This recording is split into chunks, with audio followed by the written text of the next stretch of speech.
friends, welcome to SudhaSri kitchen. இப்போ நீங்க பார்த்துட்டு இருக்கிறது creamy cake. இந்த creamy cake நம்ம வீட்லயே அட்டகாசமா செஞ்சிடலாங்க. குழந்தைங்க ரொம்ப விரும்பி சாப்பிடுவாங்க. இது 3 லேயரோட நமக்கு பாக்கும்போது எப்படி இருக்கு பாருங்க. சாப்பிடணும் போல ஆசையா இருக்குல்ல. இந்த அட்டகாசமான creamy cake நடுவுல காஃபி புட்டிங் டேஸ்டோட மேலையும் ரொம்ப காஃபி டேஸ்டோட அருமையா இருக்கு. இந்த சாக்லேட் டேஸ்டோட நம்ம செய்யும்போது குழந்தைங்க ரொம்ப விரும்பி சாப்பிடுவாங்க. இந்த அருமையான creamy cake எப்படி செய்யறது அப்படினு வீடியோக்குள்ள போய் பார்க்கலாமா? இப்போ 1/4 கப்புக்கு தயிர் எடுத்துக்கலாங்க. நல்ல கெட்டி தயிர் எடுத்துக்கலாம். இது கூட 3 டீஸ்பூனுக்கு நம்ம சர்க்கரையை சேர்த்துக்கலாம். அடுத்தது 1/4 கப்புக்கு ஆயில். இன்னைக்கு சன்ஃப்ளவர் ஆயில் தான் எடுத்துர்க்கேன். அதையும் சேர்த்துக்கலாங்க. சேர்த்துட்டு வெனிலா எசன்ஸ் 1 டீஸ்பூனுக்கு சேர்த்துக்கலாம். நல்லா வாசனையா இருக்கும். அதுக்காக வெனிலா எசன்ஸ் சேர்த்தாச்சு. ஒரு பிஞ்ச் சால்ட் சேர்த்துக்கலாம். சேர்த்துட்டு இது எல்லாத்தையும் நல்லா கலந்து விடணும்.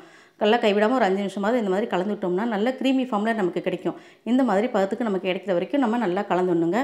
இந்த மாதிரி கலந்து விட்ட பிறகு அடுத்தது 1 கப் மைதா இந்த சலடையில் சேர்த்துக்கலாங்க. சேர்த்துட்டு பேக்கிங் பவுடர் 1 டீஸ்பூனுக்கு சேர்த்துக்கலாம்.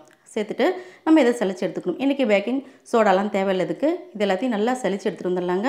இந்த மாதிரி சலிச்சு எடுத்துகிட்டு வந்துட்டு இப்போ ஒரு கரண்டி வச்சு நம்ம நல்லா இதை கலந்து விட்டுக்கலாம். இப்போ கலந்து விட்டுட்டு இந்த கேக்கோட இந்த மாவானது நமக்கு நல்லா கெட்டியாக சப்பாத்தி மாவு பதத்துக்கு தேவைப்படும். அந்த மாதிரி தான் இன்றைக்கி நம்ம கலந்து விட போகிறோம். இந்த மாதிரி நல்லா கலந்து விட்டுடலாங்க. அந்த மாதிரி பார்த்துக்கு தான் இப்போ நம்ம கலந்துக்கிட்டு இருக்கோம். இந்த மாதிரி கலந்துக்கிட்டு இருக்கும்போது நமக்கு கெட்டியாக இருக்கிற மாதிரி ஃபீல் ஆச்சுன்னா சும்மா 1 ஸ்பூனுக்கு நீங்கள் ஆயில் சேர்த்துக்கலாம். அப்படி நமக்கு ரொம்ப லிக்விடாக இருந்துச்சு மாதிரி தோணுச்சுன்னா கொஞ்சமாக மைதா சேர்த்து கூட நம்ம பிசைஞ்சிக்கலாம். ஆகும்போது ஆனால் இந்த மாதிரி இருக்கணும் மாவு. இந்த மாதிரி பார்த்துக்கு நம்ம பிசைஞ்சு ரெடியாக எடுத்து வச்சிடலாங்க. அடுத்தது இந்த மாதிரி ஒரு சப்பாத்தி வலைகளை நம்ம சேர்த்துட்டு நல்லா இதை பிசைஞ்சு எடுத்துக்கலாம். அப்போ தான் நல்லா சாஃப்டாக இருக்கும் மாவு நமக்கு. நல்லா பிசைஞ்சு எடுத்து இந்த மாதிரி வச்சாச்சுங்க. அடுத்தது இதில் ஒரு 1/4 பங்கு நம்ம இதை கட் பண்ணிக்கலாம். கட் பண்ணிவிட்டு இதை அப்படியே ஒரு பிளாஸ்டிக் பேப்பர்லேயோ அல்லது பட்டர் ஷீட்லேயோ நம்ம இப்படி சேர்த்துடலாங்க. சேர்த்துட்டு நல்லா இந்த மாதிரி சுற்றி வச்சிடலாங்க. இந்த மாதிரி நல்லா டைட்டாக சுற்றிட்டு இதை வந்து நம்ம ஃப்ரீசரில் ஒரு 1 மணி நேரம் வச்சுட்டு வந்துடலாங்க. இப்போ 1 மணி நேரம் வச்சுட்டு வந்துடலாம். அடுத்தது அது ஃப்ரீசரில் வச்சாச்சு. அடுத்தது மிச்சம் இருக்கிற மாவை இந்த மாதிரி குழியாக இருக்கிற தட்டாக பார்த்து எடுத்துக்கணும். இந்த மாதிரி பள்ளமாக இருக்கிற தட்டை எடுத்தால் நல்லாயிருக்கும் நமக்கு 3 லேயர் போடுறதுக்கு. இப்போ ஃபுல்லாக தட்டு சுற்றி நமக்கு வர்ற மாதிரி இந்த மாதிரி நல்லா அழுத்தி விட்டுருணுங்க. இந்த மாதிரி அழுத்தி விட்டால் தான் ஒரு லேயருக்கு இந்த ஒயிட் கலர் இந்த டேஸ்ட்டுக்கு நம்ம சேர்த்துடலாங்க. இந்த மாதிரி சேர்த்துட்டா நல்லாயிருக்கும். அதுக்காக தான் இன்றைக்கி நம்ம பள்ளமாக இருக்கிற தட்டாக பார்த்து எடுத்துருக்கோம். இப்போ ஒரு லேயர் நமக்கு ரெடி ஆகிடுச்சு. இந்த மாதிரி ரெடி பண்ணோடனே நம்ம இதை எடுத்து இப்படியே வச்சுணுங்க. ஓரமாக இருக்கிற பேப்பர்லாம் கட் பண்ணி எடுத்துக்கலாம். இந்த மாதிரி ரெடி பண்ணி எடுத்து வச்சாச்சுங்க. ரெடி பண்ணி எடுத்து வச்சுட்டு அடுத்தது நம்ம ஒரு வானலி எடுத்துக்கலாம். இதில் காய்ச்சி ஆற வச்ச பால் 1 கப்பு சேர்த்துக்கலாங்க. 1 கப் பால் சேர்த்தாச்சு. அடுத்தது இது கூட 3 டீஸ்பூனுக்கு சர்க்கரை சேர்த்துக்கலாம். இப்போ 3 டீஸ்பூனுக்கு சர்க்கரையும் சேர்த்தாச்சு. அடுத்தது கார்ன்ஃப்ளவர் மாவு ஒரு 3 டேபிள் ஸ்பூனுக்கு சேர்த்துக்கலாங்க. இந்த கார்ன்ஃப்ளவர் மாவு சேர்க்கும்போது தான் நல்லாயிருக்கும். கார்ன்ஃப்ளவர் மாவு சேர்த்தாச்சு. அடுத்தது கொக்கோ பவுடர் 2 டேபிள் ஸ்பூனுக்கு சேர்த்துக்கலாங்க. இந்த கொக்கோ பவுடர் சேர்க்கும் போது அது ரொம்ப நல்லா இருக்குது. இந்த மாதிரி நல்லா கலந்து விட்டுறலாம். கட்டிகள் ஏதும் இல்லாமல் நம்ம நல்லா கலந்து விட்டுருணுங்க. அந்த மாதிரி கலந்தால் தான் நமக்கு கலந்து விடும்போது கட்டிகள் கட்டாமல் இருக்கும். அதனால தான் கீழே வச்சு செஞ்சுட்டு அதுக்கப்புறம் அடுப்பில் வைக்கிறேன்.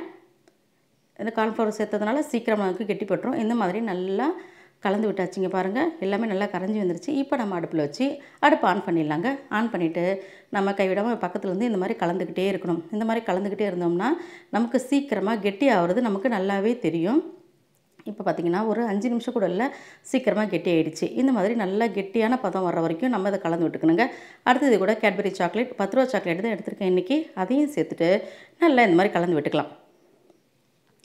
நல்லா கலந்து விட்டுட்டோம்னா நமக்கு இந்த காஃபி புட்டிங் டேஸ்ட் அருமையாக இருக்கும். இப்போ இந்த மாதிரி நல்லா பபிள்ஸ் வர வரைக்கும் நம்ம வச்சுருந்துட்டு அதுக்கப்புறம் அடுப்பு ஆஃப் பண்ணிவிட்டு கீழே இறக்கி வச்சிடலாம். கீழே இறக்கி வச்சுட்டு இது வந்து நம்ம அப்படியே நம்ம அந்த கேக்கில் ஊற்ற முடியாது. நல்லா சூடாறணுங்க. நல்லா சூடாறினா தான் நல்லாயிருக்கும். நல்லா சூடாற வரைக்கும் இதை கீழே வச்சு நம்ம இந்த மாதிரி கலந்து விட்டு சூடு ஆற வச்சிடலாங்க. ஆற வச்சுட்டு நம்ம இந்த மாதிரி காஃபி புட்டிங் நம்ம இந்த மாதிரி ரெடி பண்ணியாச்சு. அதுக்குள்ளே நம்ம ப்ரீஹீட் பண்ணி வச்சு வந்துடலாங்க. ஒரு வானலி அடுப்பில் வச்சுருக்கேன். ஒரு ஸ்டாண்டு போட்டு ஒரு லெட்டு வச்சு மூடியிருக்கேங்க. இப்போ ஒரு 5 நிமிஷத்துக்கு இதை ப்ரீஹீட் பண்ணிடலாம். இந்த ப்ரீஹீட் பண்ணுற நேரத்தில் நம்ம செஞ்சு வச்சுருக்க இந்த காஃபி புட்டிங்கை நம்ம தயாராக வச்சுருக்கிற இந்த தட்டில் நம்ம சேர்த்துடலாங்க. நமக்கு தேவையான அளவுக்கு சேர்த்துட்டு இதை நல்லா ஸ்ப்ரெட் பண்ணி விட்டுணும். சப்போஸ் மிச்சம் இருந்துச்சுன்னா குழந்தைங்களுக்கு ஃப்ரிட்ஜில் வச்சு கூட கொடுங்க. ரொம்ப சூப்பராக ஆசையாக சாப்பிடுவாங்க. ரொம்ப நல்லாயிருக்கும்.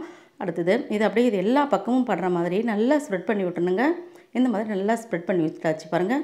இப்போ அடுத்த லேயர் நமக்கு 2வது லேயர் ரெடி ஆயிடுச்சு. அடுத்தது நம்ம ஃப்ரீசரில் வச்சுருந்தோம் பார்த்தீங்களா அந்த மாவு, அந்த கேக் மாவை எடுத்துடலாம். எடுத்துட்டா இப்போ கெட்டியாக இருக்கும். இந்த மாதிரி ஒரு காய் துருவுறதில் நம்ம இந்த மாதிரி நல்லா சீவி எடுத்துக்கணுங்க.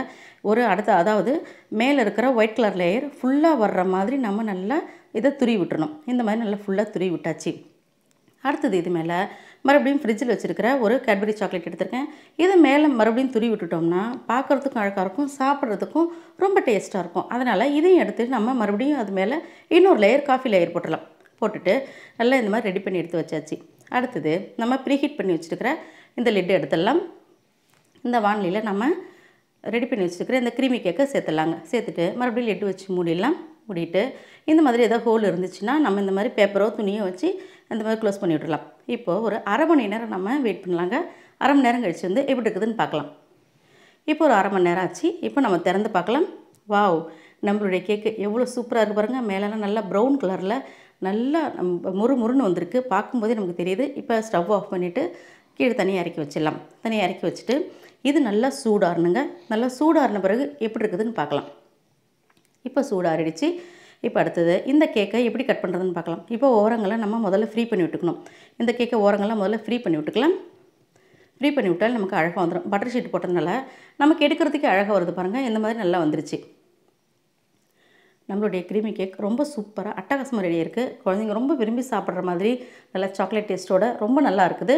இந்த க்ரீமி கேக்கை ஒரு கத்தியோ அல்லது கட்டரோ வச்சு இந்த மாதிரி நம்ம கட் பண்ணணுங்க. கட் பண்ணுறதுக்கு ரொம்ப ஈஸியாக வரும். இந்த மாதிரி கட் பண்ணிடலாம். கட் பண்ணிவிட்டு இந்த கேக்கு எப்படி இருக்குதுன்னு பார்க்கலாமா. இந்த அருமையான க்ரீமி கேக் பார்க்கும்போதே சாப்பிடணும் போல் இருக்குது பார்த்தீங்களா. எவ்வளோ சூப்பராக அட்டகாசமாக நம்ம வீட்டில் க்ரீமி கேக் அருமையாக சீக்கிரமாக ரெடி ஆகிடுச்சிங்க. உங்களுக்கு இந்த கேக் பிடிச்சிருக்குதா ஃப்ரெண்ட்ஸ்? உங்களுக்கு இந்த கேக் பிடிச்சிருந்துச்சுன்னா சுதாஸ்ரீ கிச்சனுக்கு சப்ஸ்கிரைப் பண்ணுங்கள். ஃப்ரெண்ட்ஸ் அண்ட் ரிலேட்டிவ்க்கு ஷேர் பண்ணுங்கள், லைக் பண்ணுங்கள், கமெண்ட் பண்ணுங்கள். ஆரோக்கியமானதையும் சமைப்போம், ஆனந்தமாக இருப்போம். தேங்க்யூ.